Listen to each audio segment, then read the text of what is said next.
Assalamualaikum warahmatullahi wabarakatuh. Terima kasih karena sudah stay, dukung, klik, or keklik, atau bahkan kan udah nungguin aku. Gak apa-apa ya. Aku ucapkan atur sunje. Dan untuk kalian juga yang mungkin baru aja gabung atau nonton channel aku ucapkan selamat datang ya konco virtualku. Setelah alhamdulillah partisipasi kalian ikut meramaikan channel aku dengan segmen HTTP, aku dan teman-teman nemuin beberapa cerita yang menurut aku wah gitu. Dan ini terjadi saat sebelum bulan puasa gitu.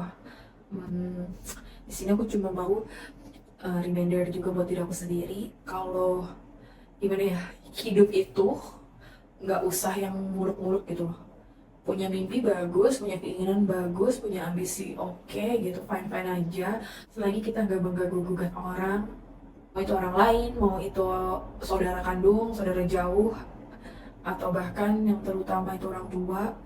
Semoga deh kita dijauhkan dalam keadaan, perasaan, prasangka yang kita mau mendapatkan sesuatu yang kita inginkan, tapi kita malah menyakiti orang yang seharusnya tidak boleh disakiti. Termasuk itu adalah orang tua kita sendiri. Dan bagi aku sendiri, aku selalu bilang pada diri aku sendiri, kalau aku belum bisa bahagiain orang-orang terdekat aku, keluarga aku, paling enggak aku nggak akan atau aku semaksimal bakalan usahain buat tidak membuat mereka meneteskan air mata, apalagi itu gara-gara atau karena aku. Jadi semaksimal mungkin nih, mau aku dimanapun aku berada, aku cuma berharap meskipun mata tidak saling menatap, tutur kata tidak saling terucap secara langsung, tapi prasangka baik atau doa baik itu selalu dilatunkan lah. Aku pribadi selalu berharap dan menginginkan itu. Seperti halnya kayak teman kita yang mengirim cerita kali ini, aku sangat amat cukup dibuat termenung ketika membacanya. Jadi tanpa lama-lama lagi, kita mulai aja ceritanya. Ikan hiu ikut take me out. Ayo kocokku, kita story out. Jadi pengirim cerita kita kali ini bernama Risti. Dan ini kejadiannya cukup lama ketika dia masih duduk di bangku SMP. Kalau kalian nanya sekarang Risti di mana, memang Risti usia berapa? Risti sekarang alhamdulillah sudah memiliki keluarga dan juga 2 orang anak. Jadi ketika Risti dulu pulang sekolah, itu semula tuh masih kayak biasa aja ya, kayak pada umumnya. Dia sama teman-temannya kayak jalan gitu kan, bercanda-canda. Ya kayak anak-anak pada umumnya lah kalau lagi pulang sekolah kan bercanda-canda. Sampai akhirnya si Risti ini mendengar pengumuman innalillahi wa inna ilaihi rajiun. Seketika dia sama teman-temannya tuh berhenti sambil mendengarkan kan, dan dia juga berucap tuh kecil sama teman-teman juga, oh innalillahi wa inna rajiun, tanpa berpikir yang kayak oh gimana ya, karena kan namanya kita makhluk hidup pasti kita juga akan mati juga gitu. Tapi ketika si Risti ini terus mendengarkan apa kata orang yang mengumumkan siapa yang meninggal itu, si Risti di situ terdiam ketika mendengar bahwa nama Ibu Ami yang tersebut setelah kata innalillahi wa inna ilaihi rajiun itu cowok. Pada saat itu di perumahan itu, terutama di blok itu nggak ada satu orang pun yang nggak kenal sama Bu Ami. Jadi termasuk Risti nih, meskipun dia masih SMP, masih kecil gitu ya, maksudnya kayak bukan yang orang yang bukan orang yang bergaul langsung sama Bu Ami atau berkomunikasi sama Bu Ami langsung. Karena si Risti ini cukup kaget. Kenapa? Karena Bu Ami ini backgroundnya adalah beliau berprofesi sebagai guru ngaji.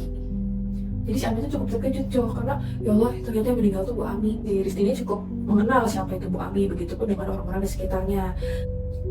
Jadi seketika tuh yang tadi dia cuma bilang innalillahi itu langsung main-main lagi gitu, langsung kayak lanjutin perjalanan lagi, dia tuh enggak. Jadi semenjak dengar namanya Bu Ami tersebut tuh Risti langsung kayak diam sepanjang jalan. Kenapa gitu? Kok bisa gitu? Kenapa ya? Apa beliau sakit atau gimana? Itu pikiran Risti. Jadi Risti tanpa bagi ibu langsung tuh bergegas menambah kecepatan langkahnya untuk pulang. Nah begitu dia pulang, dia melihat kakaknya tuh ikut termenung sambil melihat langit-langit gitu, Cok. Jadi kakaknya Risti ini merupakan salah satu muridnya Ibu Ami gitu, Cok. Jadi memang dibandingkan si Risti, si kakaknya inilah yang banyak atau mengetahui lah Bu Ami itu seperti apa dan bagaimana. Makanya kakaknya di situ mungkin kelihatan shock, dan di situ si Risti juga ngerasa kayak wajar ya, mungkin itu kan guru ngaji dia, pasti kalau meninggal ya cukuplah membuat siapapun shock kayak gitu. Karena Risti aja yang bukan langsung muridnya Bu Ami itu ikut terkejut gitu, saking Bu Ami ini udah terkenal gitu loh Cok, kalangan orang-orang, kalangan warga di sana gitu kalau beliau itu guru ngaji gitu. Jadi siapa yang gak kenal sama beliau?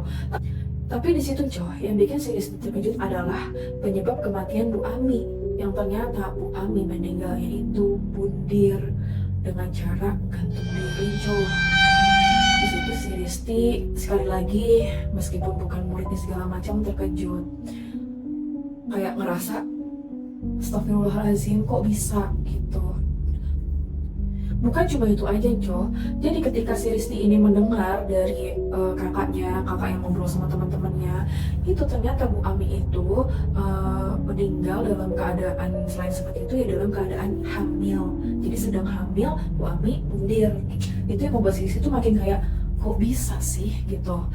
Nah udah tuh kan kakaknya sama teman-teman seusia kakaknya tuh berkumpul, satu pengajian berkumpul lah untuk mungkin membicarakan bagaimana nih kelanjutannya atau bakalan ada pengajian apa nih kayak gitu. Risti juga pada saat itu kurang tahu juga, kurang mengerti juga kan, karena dari beda tingkat kelas di TPA gitu juga, taman pengajian Al-Quran gitu, mereka beda gitu. Jadi si Risti cuma kayak ditinggal sama kakaknya dengan perasaan yang masih bertanya-tanya gitu loh. Saking sekali lagi Risti ini tuh bukan muridnya langsung gitu Bu Ami, cuma saking Bu Ami ini udah terkenal baiknya, terkenal ngajarnya sabar segala macam gitu. Bu Ami ini udah cukup terkenal di kalangan prestasi yang lain cowok di TPA itu. Makanya si Risti juga di situ langsung merasa mungkin sama ya kayak kita pada umumnya gitu.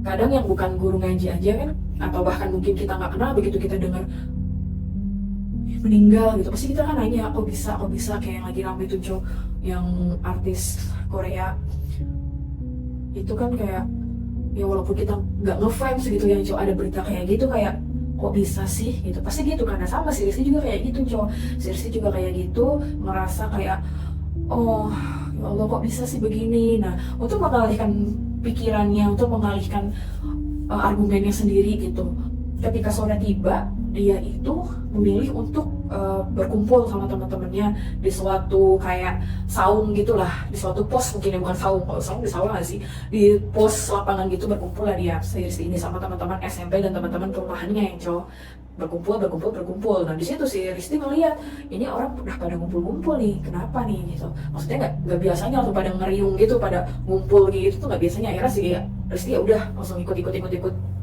nimbrung. Ternyata di situ ada salah satu temannya si Risti namanya Emma yang cerita dengan dengan ekspresi yang sangat serius. Emma ini cerita bahwa ibunya yang mari kita sebut aja Bu Olin itu merasa bersalah atas kematiannya Bu Ami Jo. Bener-bener tuh kayak ibu gue aja sampai nangis, bahkan sampai sekarang belum berhenti guys, kata si Emma gitu. Nah si Rizky kan disitu langsung kayak ya elah gue kan kesini mau mengalihkan, tapi ternyata memang mungkin tadi pengen gue tahu kali apa yang terjadi. Ya udah tuh di situ si Rizky ikut nimbrung kan Cok. Akhirnya si Rizky ini tahu Cok kalau ternyata Bu Ami itu selain bunda dalam keadaan hamil, si Emma juga ini bilang kalau Bu Ami ini bundir setelah sempat terdengar cekcok oleh kedua anaknya. Kalian jangan kayak gitu ya, jangan cekcok kayak gitu sama orang tua, nggak boleh ya. Kalau salah satu dari antara kalian nih, kalian sama orang tua kalian pada tinggi, udah mendingan pergi aja buat tenangin, jangan sampai kayak gitu ya cuy ya. Dah. Oke lanjut. Nah si Risti ini kayak langsung cekcok kayak gitu kan. Akhirnya disitu juga si Em bercerita lagi, iya sempat cekcok dan beberapa hari atau beberapa minggu sebelum almarhumah meninggal juga sempat ke rumah gue terus. Jadi ya gitulah, makanya kenapa emak gue tuh kayak ngerasa bersalah karena mungkin pergerakan atau tanda-tanda yang dimunculkan oleh Bu Ami ini tuh Bu Olin nggak ngeh gitu. Si Emma yang diceritain sama ibunya yang sambil nangis itu, jadi Bu Ami ini beberapa kali tuh memang sempat lah istilah kata tuh berkeluh kesah gitu loh, berkeluh kesah tentang ya biasalah manusia pada umumnya juga gitu ya, guru ngaji juga sama ya manusia kayak kita gitu, kadang capek kadang apa ya lebih baik dikeluarkan. Nah, salah satunya ya Bu Ami ceritanya ya mungkin ke Bu Oli pada saat itu. Nah, kondisi Bu Ami sendiri, ini ada kondisi Bu Ami sendiri ini selain anak yang dikandungnya, beliau memiliki 2 anak juga, laki-laki sama perempuan. Sedangkan suaminya yang kerja sebagai buruh, yang kerja sebagai buruh bangunan, memang kadang beliau itu main proyeknya tuh kayak jauh gitu loh, maksudnya kayak ada ngebangun ini di kota ini kayak gitu, jadi mengharuskan si suaminya ini ya jarang pulang atau seminggu sekali pulang, sehingga ya membuat Bu Ami ngadepin kedua anaknya ini sama hal-hal yang timbul akibat kehamilan itu sendiri, Jadilah Bu Ami sering kayak ngobrol sama Bu Olin segala macem tentang keluh kesah gitu.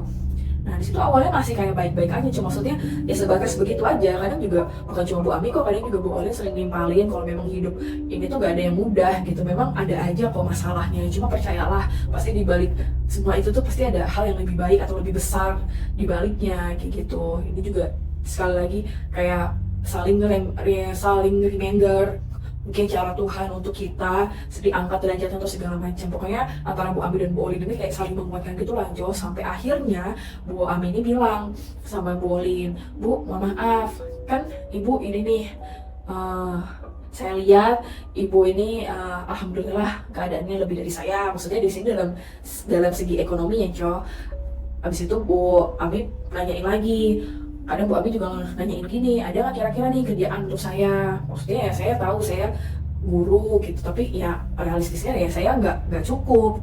Barangkali Ibu Olin ada nih pekerjaan buat saya nggak apa-apa kok bantu nyuci piring kayak atau apa kayak gitu. Dan karena kasihan Bu Olin juga kadang meskipun sejujurnya tidak perlu bantuan atau masih bisa lah beliau handle sendiri, Bu Olin ini masih kayak oh iya oke, Bu, ini ada nih tolong dibantu ya kayak gitu. Jadi sering membantu lah. Dari situ juga tuh hubungan mereka semakin lama semakin dekat, ya. Dari situ juga tuh hubungan mereka semakin lama semakin dekat. Nah, udah kayak gitu sampai di titik kedekatan itu tuh sampai mengantarkan mereka ke sering ngobrol bareng apa segala macam. Jadi dari kayak minta kerjaan, terus saling berkeluh kesah, sampai akhirnya ya udah ngelunjak bareng, bercanda bareng kayak gitu lah, sampai di titik di mana ini adalah penyesalan terbesarnya Bu Olin. Apa itu? Masuk.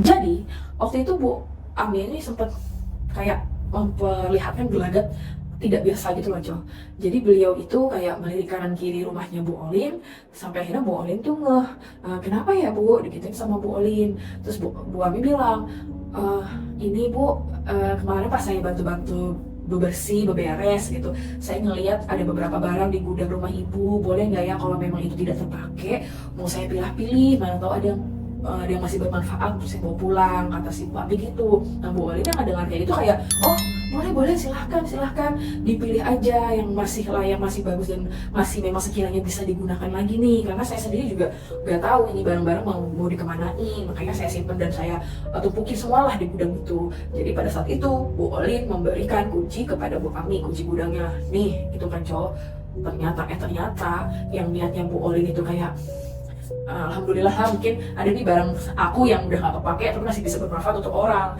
Boleh tuh mikirnya bisa kayak gitu, Yang diambil sama Bu Ami memang kelihatan tuh barang-barang kayak kursi bekas, kayak boneka gitu, mungkin barangkali mungkin buat calon bayi atau gimana gitu ya. Terus juga kayak apa sih besi-besi buat gorden kayak gitu kan. Di situ yang Bu Olin nggak tahu. Jadi di situ Bu Ami juga mengambil sebuah tambang.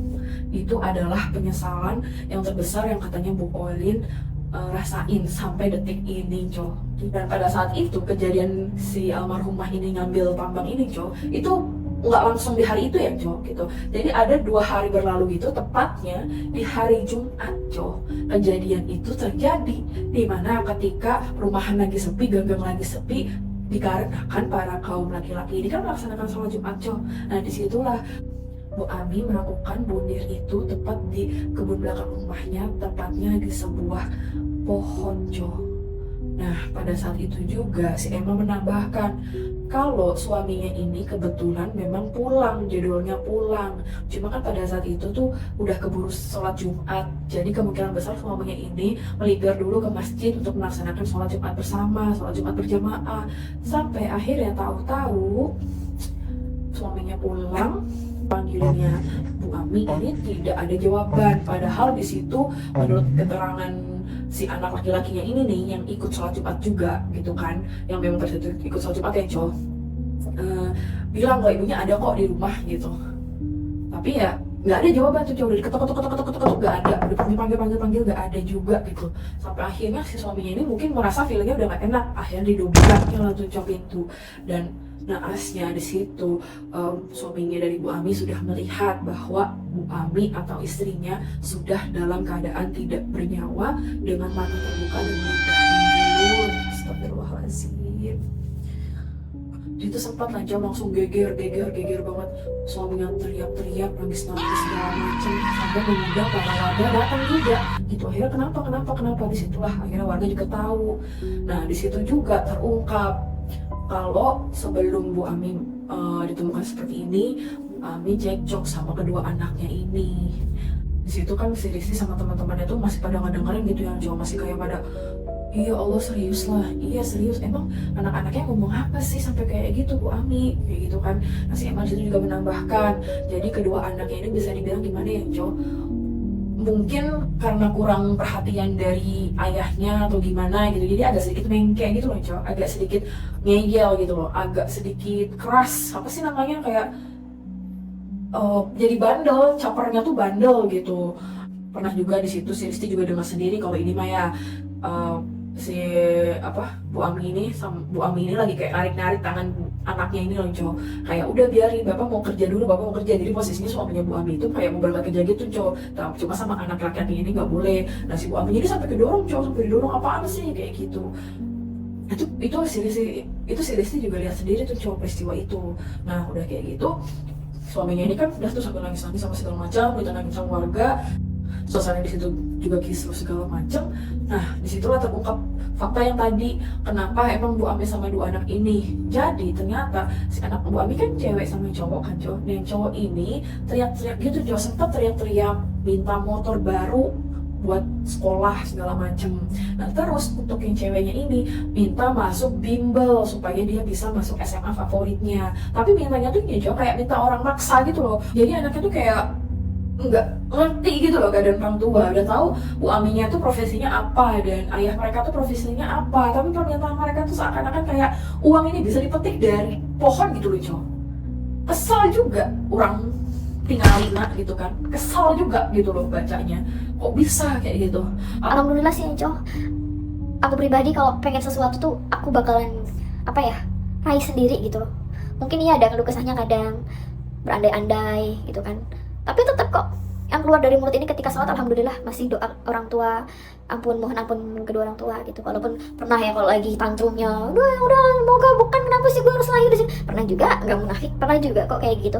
Cuma alhamdulillahnya kalau untuk kayak minta sesuatu, tahu nih keadaan boynya bokap nyokap kayak gini, ya udah gitu loh. Nah ini anaknya Bu Ami ini kedua-duanya dengan hari yang sama, waktu yang sama meminta hal yang sekiranya ya elah kalau gua ada duit juga gua pasti bakalan ngelakuin itu tanpa diminta gitu. Istilah kata mungkin kalian Cok, ini tuh udah dalam keadaan hamil, suami jauh, anak pada begitu gitu loh. Seharusnya tuh saling mendukung, malah begitu. Nah disitulah kemungkinan Bu Olin juga bilang kemungkinan depresinya Bu Ami yang sempat teralihkan dengan pertemanan sama Bu Oli, dengan ngobrol-ngobrol sama Bu Oli, akhirnya ya mungkin kembali lagi gitu, ke trigger lagi gitu loh Cok. Makanya sampai Bu Ami melakukan hal yang di luar dugaan atau melakukan hal yang sampai sekarang Risti pun kayak ngerasa nggak pernah gitu nggak pernah gitu berpikir sampai ke sana, sampai beliau almarhumah tuh melakukan hal seperti itu sampai begitunya Cok gitu loh.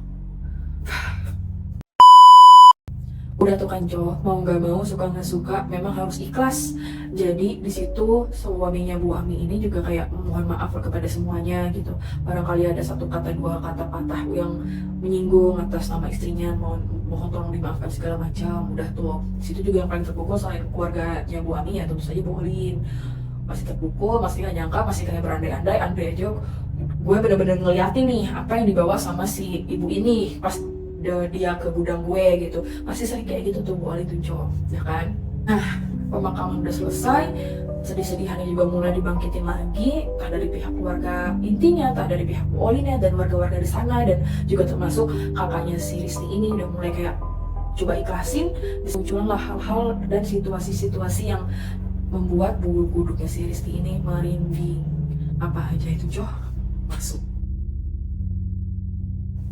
Jadi, tidak lama dari kepergian Bu Ami, di situ suasana tuh entah kayak Jo, entah perasaan si Risti doang atau apa lah gitu. Di situ si Risti ngerasa kalau setiap lewat rumahnya Bu Ami ini atau lewat bekas rumahnya Bu Ami ini, itu tuh seperti ada orang yang mengawasi dia gitu. Tapi dia tuh gak pernah yang kayak tahu itu siapa. Dicari tahu soalnya sama si Risti, Jo. Maksudnya kayak dia tuh telinga-telingu, kayak diperhatiin kayak gitu kan. Tapi gak ada siapa-siapa. Dan terus menurut keterangan para warga di sana, karena kan rumahnya si Risti itu nggak yang depan atau di belakang atau di depan atau di sampingnya rumahnya Bu Ami, Jo, masih agak kesanaan lah gitu, agak kesanaan gitu. Nah, menurut kesaksian warga yang emang besoknya keesokan harinya tuh bakalan jadi trending topik gitu di perumahan itu tuh, kedengeran sama si Risti kayak ada salah satu laki-laki pria dewasa gitu yang baru pulang kerja, ceritanya hampir tengah malam gitu, Jo. Nah di situ beliau itu kerjanya sebagai bank keliling gitu kan, Jo, yang suka minjem-minjemin uang bayar harian itu, tahu kan ya. Nah di situ tuh karena mungkin kerjaannya kayak gitu, dia nggak tahu ya, apalagi kan mungkin juga ya nggak kenal sama tetangga kanan kirinya. Nah di situ bapak itu atau pria itu atau laki-laki itu tuh lewat depan rumahnya, karena memang rumah beliau itu ya melewati rumah Bu Ami. Nah di situ katanya si laki-laki ini disapa sama perempuan yang lagi duduk di tembok. Mungkin entah karena ngantuk, entah karena apa ya, dia nggak ngeh. Jadi kayak disapa tuh, baru pulang Mas, sama si kakak-kakaknya ini, abang-abang ini, iya Bu gitu. Jadi ketika udah kayak gitu, si abangnya ini nyampe kan di depan rumahnya gitu, ada yang bukain gerbangnya gitu. Kita gerbangnya nanya, lu ngomong sama siapa tadi? Itu tadi ibu-ibu ada yang ini nyapa gua. Ibu mana? Itu tadi rumah yang di sisi sana. Ih gila, ibu tuh sudah meninggal. Di situ akhirnya kayak baru tahu besoknya si abang ini sakit berkepanjangan gitu, Jo, demam, pusing apa segala macam berkepanjangan. Dan karena itu juga tuh akhirnya tersebar lagi lah berita gini. Nah terus salah satu temannya si Risti ini ada nih yang dekat rumahnya sama si almarhumah ini. Ketika dia lagi tidur, di suatu malam ketika dia lagi tidur, dia tuh ngedenger ada orang yang gitu. Dia tuh kayak ngedenger ada suara. Nah jadi si teman Risti ini langsung kayak, ah siapa gitu. Pas didengerin lebih lanjut, itu katanya suaranya berasal dari belakang lemari, Co. Padahal lemari bajunya itu, Co, itu benar-benar mepet sama tembok gitu loh. Benar-benar mepet sama tembok, jadi gak ada sekat, ini tembok, ini lemari. Nah udah nempel aja gitu loh, nempel aja. Ini sekat, ini tembok, ini lemari, udah nempel gitu. Tapi di belakang lemari ini tuh kayak ada orang nyakar-nyakar, kayak ada suara nyakar-nyakar. Pas dicek sama teman si Risti ini, kan teman Risti langsung kayak kabur, apa itu gitu kan, langsung pada ngumpul kan di keuangannya. Pas dicek, digeser gitu lemari, coba bener, Co, ada bekas cakaran.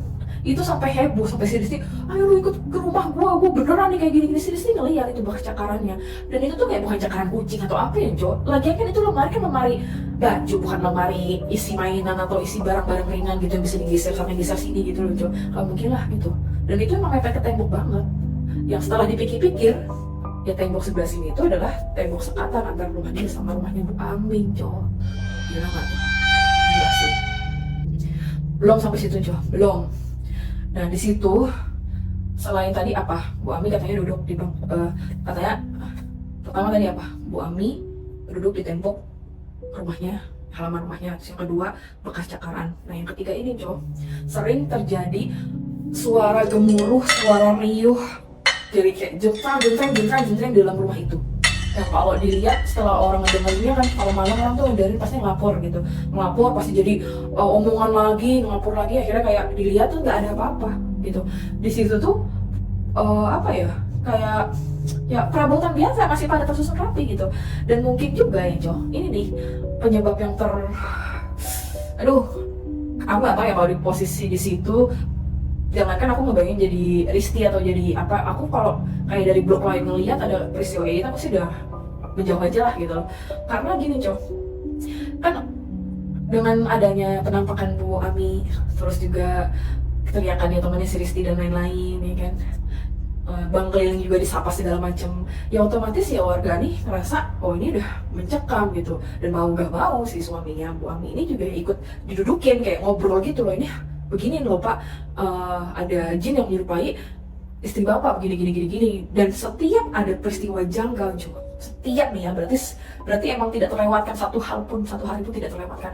Setiap ada hal yang mengarah ke Bu Ami itu kedua anaknya yang tadi aku jelasin dibully gitu, bener-bener kayak diserang. Kalau zaman sekarang kan netizen pada serang via jari sosmed, kalau ini nggak, bener-bener serang, dikatain lah anak durhaka, dibilangin lah ini itu, pokoknya anaknya ini sampai kayak entah nyesel beneran, entah cuma apa nggak tahu. Di situ akhirnya suaminya juga memutuskan membawa kedua anaknya pulang kampung, Cok. Dah kan, jadi kedua anaknya ini sama suaminya udah tuh pergi dari perumahan itu, pergi dari kota itulah ceritanya gitu, Cok.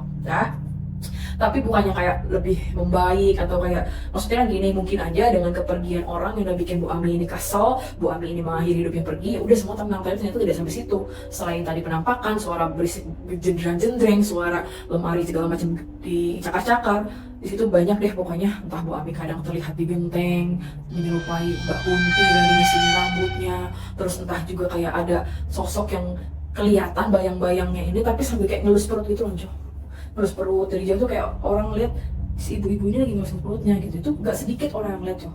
Bahkan sampai Risti pun untuk main sekarang tuh kayak ada jam malamnya, dan itu tuh juga malam-malam banget sih. Terus sebenarnya azan Isya tuh udah bel dia pulang gitu, udah dia nggak boleh kemana-mana lagi, dan dia emang nggak mau kemana-mana lagi sejak peristiwa itu, udah kan. Karena terus ngerasa ini kok begini ya, ini kok begitu ya, maksudnya aduh nggak nyaman banget gitu. Siapapun orang yang tinggal di sana tuh gak nyaman banget. Akhirnya dirambungin lah itu rumah gimana nih gitu. Rumah nih kan karena semenjak kepergian Bu Ami dan kepergian suami dan anaknya itu kan emang benar-benar gak diurusin ya kan, Jo. Dan pengajian pada saat itu juga diadakan ya udah pengajian formalitas yang memang ketika ada orang meninggal saja gitu. Sementara kan itu tidak mengurangi gangguan apapun, nggak mengurangi kejadian mistis apapun. Akhirnya di situ warga berkumpul, adain rapat dan dilaksanakanlah pengajian yang benar-benar khidmat banget, cuy, yang benar-benar khusyuk banget, sampai manggil ustadz-ustadz yang ternama lah di daerah itu buat memimpin doa untuk istilah kata tuh dibersihkan rumah ini gitu loh. Karena kan itu rumah kontrakan by the way, Jo. Jadi kayak pemiliknya pun yang tinggal jauh dari kota itu tuh dipanggil, diajak lah berkomunikasi gimana nih baiknya rumah bapak nih lanjutannya, karena begini loh Pak.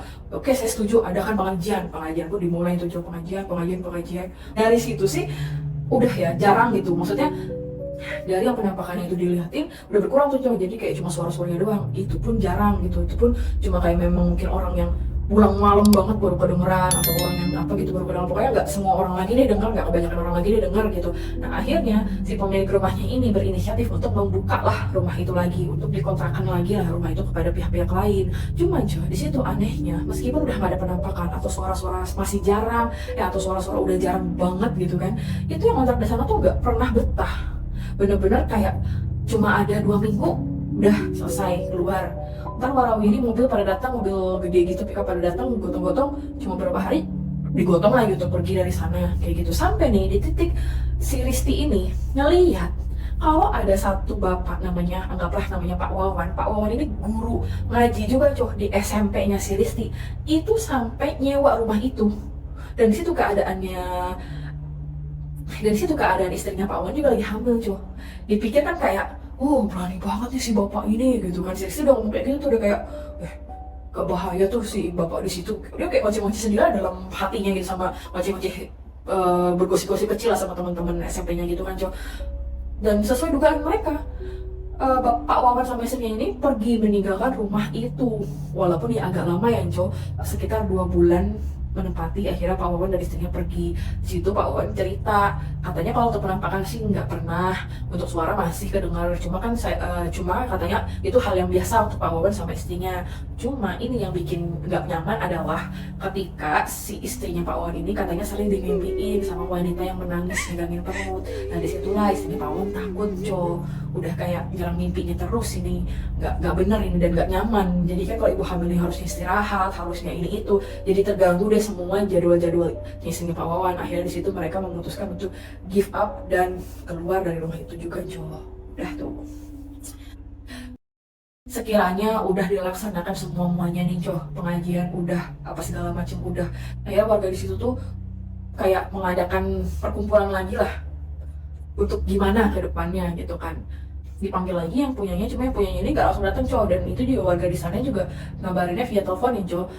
Gak lama kemudian si Risti ngeliat sama teman-temannya kalau misalnya si yang punya rumah ini datang bersama tim gitu loh cowok, tim-tim kayak konstruktor kayak gitu gitulah, kayak kayak tim-tim tukang-tukang gitu tapi yang berseragam gitu lah cowok kayak gitu kan. Mereka di sana kayak ngomongin sesuatu, Risti juga nggak begitu dengar ngomong apa. Gak lama kemudian, 1 hari 2 hari kemudian gitu, rumah itu ternyata diputuskan untuk dirubuhkan cowok sama si pemilik rumah. Dan mengenai pohon besar itu juga sama-sama tuh antara pemilik rumah dan warga di sana menebangnya. Untuk pagarnya juga nih cowok sama pemilik rumahnya akhirnya diputuskan untuk ditinggiin sampai benar-benar itu cuma jadi tanah rata kosong gitu cowok akhirnya. Jadi di pohonnya ditebang iya, rumahnya diluluh lantakan iya, diratakan iya, pokoknya, dan terakhir pagar ditinggiin gitu kan cowok. Berharap di situ udah gak ada gangguan lagi gitu cowok. Dan kalau misalnya ada apa-apa lagi sih, yang punya rumah juga bilang dia udah angkat tangan, apa yang seharusnya dilakukan sudah dilakukan, dan itu juga sudah disaksikan oleh warga-warga di sana. Jadi di sana warga-warga juga udah nggak bisa menekan apapun lagi juga nih dari pemilik kontrakannya, dari pemilik rumahnya ini cowok. Karena ya si Risti juga bilang semenjak semua itu udah diupayakan, ya gangguan terus saja terjadi cowok. Entah itu jin yang menyerupai almarhum Bu Ami atau kayak gimana, cuman situ orang-orang udah kayak cari aman aja. Dia ikut berimbas ke rumah sebelah-sebelahnya cowok, termasuk ke rumah temannya si Risti. Temannya si Risti lebih memilih untuk pindah, sehingga rumah itu tuh kayak apa ya cowok, kayak emang bener-bener diapit sama 2 rumah yang tadinya berpenghuni sekarang menjadi kosong kayak gitu cowok. So itu dia cerita dari Risti yang dialami sama beliau ketika beliau masih SMP, yang sangat amat tidak terduga, tidak terpikirkan sampai ke sana kok bisa gitu. Dan di sini yang lebih buat apa ya, buat pada saat itu hitsnya tuh adalah guru ngaji bunuh diri gitu. Bener-bener itu menjadi perbincangan seantero perumahan gitu loh cowok.